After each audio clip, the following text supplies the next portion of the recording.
Alright, how's it going today, guys? Today we're going to be reviewing the Navionics Chart. So we have the new Navionics Chart here, and we're going to be seeing if it's better or not, what I think, if it's worth the upgrade or not. So this is how it works. You can either put your chip in the computer and then upgrade it. If you don't already have the upgrades, it's going to cost $100 if you put the chip in the computer to get the new upgrades. And then then from there you get a year's worth of free updates, and so you'll be able to get it like that. Or you could just buy the whole new chip, and I'll leave that link down below in the description at dvmarinesplashdot.com. These are two NSS-12 Simrads, and we're going to be seeing the Navionics Chart on them. They're Evo 3s, so I'm going to leave those linked down below in the description. I'm going to leave all of the electronics available at dvmarinesplashdot.com. On there, they have Simrad, Raymarine, and Garmin from 9 to 24-inch screens.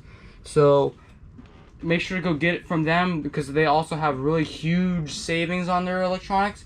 So, and they have really fast 1 to 3 day track, fast and free shipping on all their electronics. So let's get into the video and let's see how good these charts really are. Nice.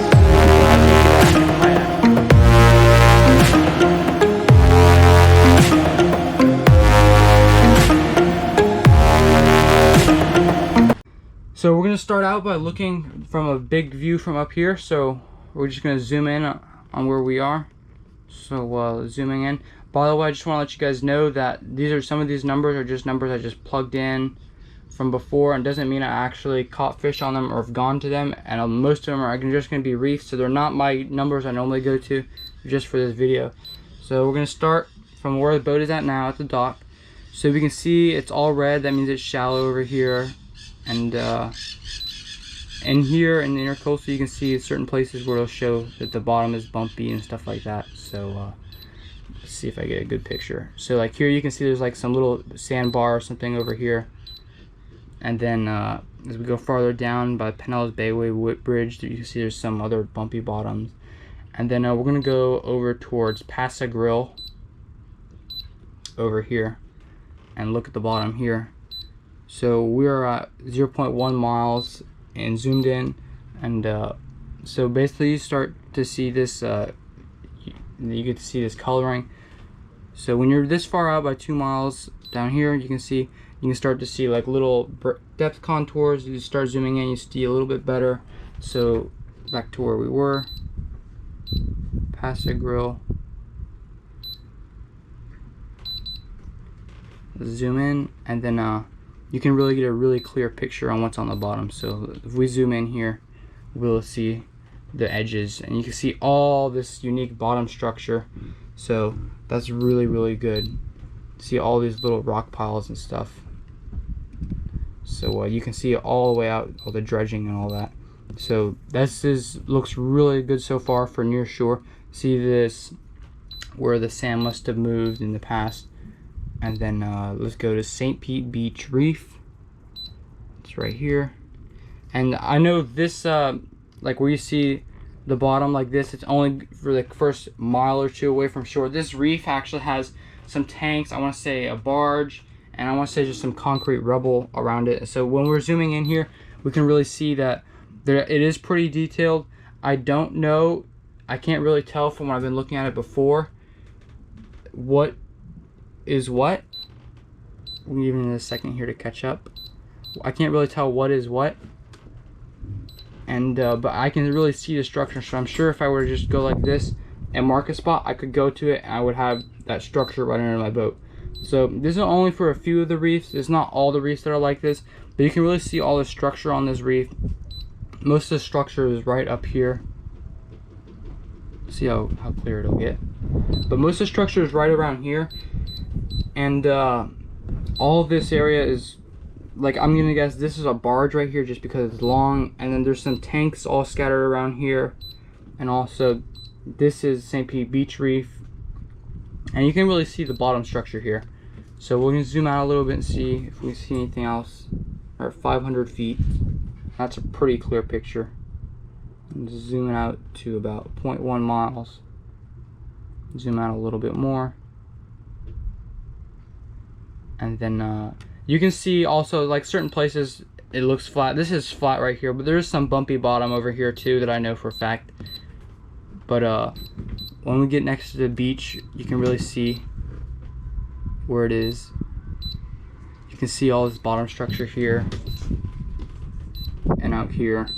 This is actually just a pretty common area to kingfish, and just mark areas just because of where I get bites. But this you can definitely see that's a hard bottom area for the kingfish. It's a good area. And go farther up north over towards Reddington. You can see all this hard bottom. Reddington hard bottom area is a pretty common area in this area. And you can really see all this hard bottom area. It goes all the way up the coast of Florida. So let's zoom out, and another place I want to look at was the shipping channel. So this is an area that was actually, the way it was mined was actually blown up by dynamite, and it had limestone on it. So you can see like you can see it gets deeper here because of the blue. But you can see like there's all kinds of little structure in here and all. And this is a little secret. Well, actually it's not really a secret, but you go in here, you drop a line down, you troll it, or especially I know over here, especially right there, like these spoilers, it says spoil, but it's 25 feet deep and it's got all kinds of rocks and stuff on it. But you anchor, drift, troll, whatever you're gonna do for grouper. In the wintertime, they're really, really good. I'll link D&B grouper rigs down below in the description because I like to use those for grouper. And right here we have the Sunshine Skyway Bridge. And I know it's right here because you see where it points out. So we're gonna zoom in on it. And this bridge, there's parts of the bridge that have been down there. There's other bridge rubble. But I'm guessing this is pilings right here. It's a pretty clear picture.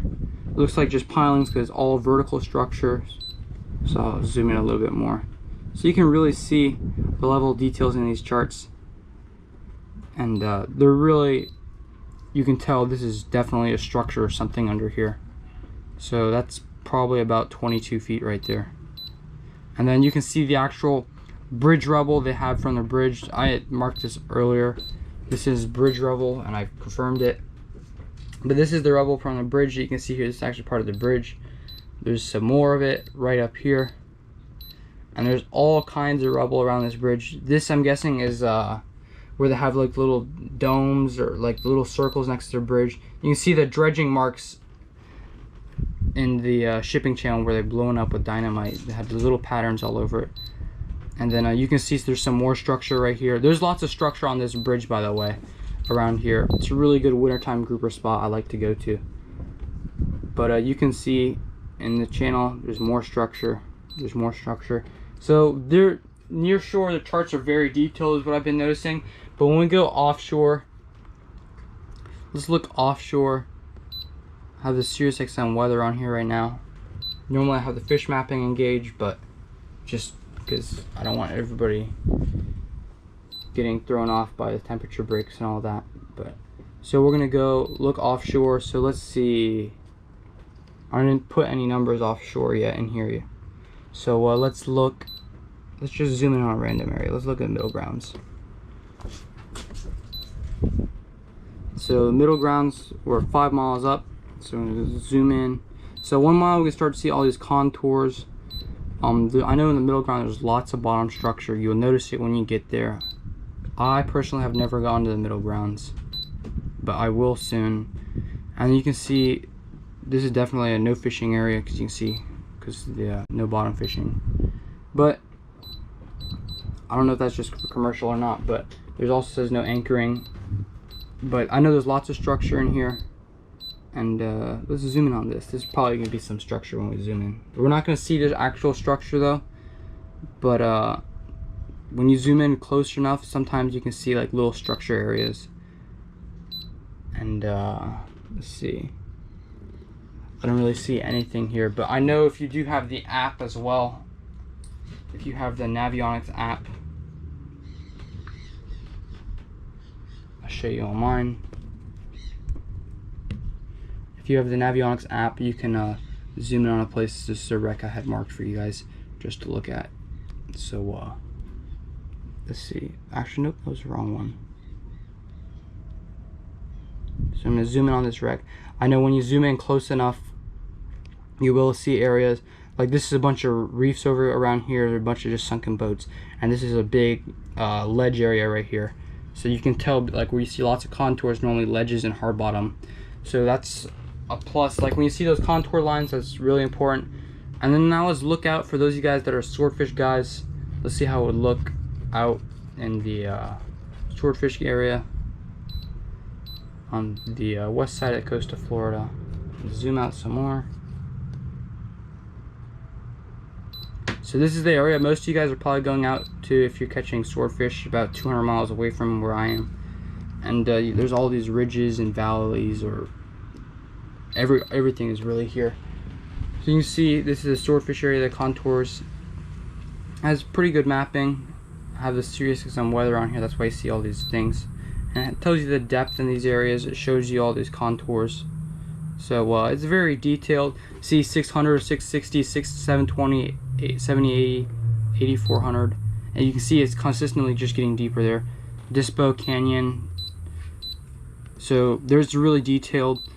Most of you guys that are sword fishing are, I don't know a whole lot about sword fishing, but you're probably starting out here and working your way deeper, or vice versa. But you can see the level of detail. You can see it's really dropping really fast right here with all these contours. It's very well marked. And then let's look for you guys in Miami in the swordfish grounds. So we'll go to the other side of the state.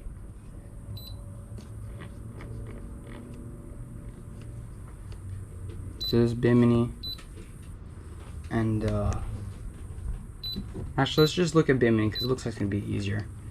So you zoom in and you can see all the depth contours. You can see everything. It's very well detailed. Look at that. Look at that. It's very good detail. You can see all this, and then so basically you see all the contours very well. The mapping is laid out very well. Along the beaches you can see what's on the bottom. And let's see, let's zoom in some more. So now let's look and see what it shows with a reef. I know on the old one I was able to just press on the reef and it gave me a description. It's the same type of description. Let's click on a common reef. Obstruction, it shows you the obstructions as well. These are probably more new and updated. Let's zoom in on that St. Pete Beach Reef again. Or actually we'll click on this one, Madeira Beach Reef. So I will tell you guys that not all of them have this structure. You can tell this is a reef I've fished a lot before. This is a reef I like to fish for kings, just for fun. I wouldn't use it in a tournament. But let's see, where is that? Okay, so let's zoom in. So it appears to me that this is a common reef, St. Pete Beach Reef, and it doesn't show like all the reefs. I'm sure it shows some reefs, but not all the reefs. That's kind of a disappointment with this. It doesn't show the reefs and won't give you a description, but in some areas it does, but not all of them, which I think it should have all of them. So let's just click out here. It's a wreck, just tells you about it. Obstruction, and it doesn't have any names of reefs or anything. Those are the ones I actually just put in there. It does show you the pipeline though, for those of you that like to fish red snapper on the pipeline. I personally don't, because I never have any luck on the pipeline. I end up going to hard bottom or wrecks. But that's pretty much it. So on a scale of 1 to 5, how much I would rate this chart, I would probably rate it about a 4, 4.5, especially for those of you near shore and inshore guys, because it has a lot of good insight information. And I think it's a good idea to have. It's always good to have it. Like on this, I have the insight charts, which is the strike line charts, which are okay. It's only a near shore chart, but I would say Navionics charts are better than these strike lines charts. I don't know about Seymour mapping. I've never used those. I have heard they're pretty good, close to the Navionics. I don't know, but there's also this C map that I use sometimes too. And you just want to have a lot of charts. All these Simrads have the C map charts, and I'm already preloaded, and the Navionics charts are too. So if you buy a new screen, you already get this to come in. So if you're going to buy a new screen, don't worry about upgrading it, just buy a new screen. Go to dmarinespotlights.com. I'll leave them linked down below in the description. And thanks for watching today's video, guys. Make sure to smash the like button and subscribe and hit the notification bell. Thanks for watching today's video, guys, and until next time.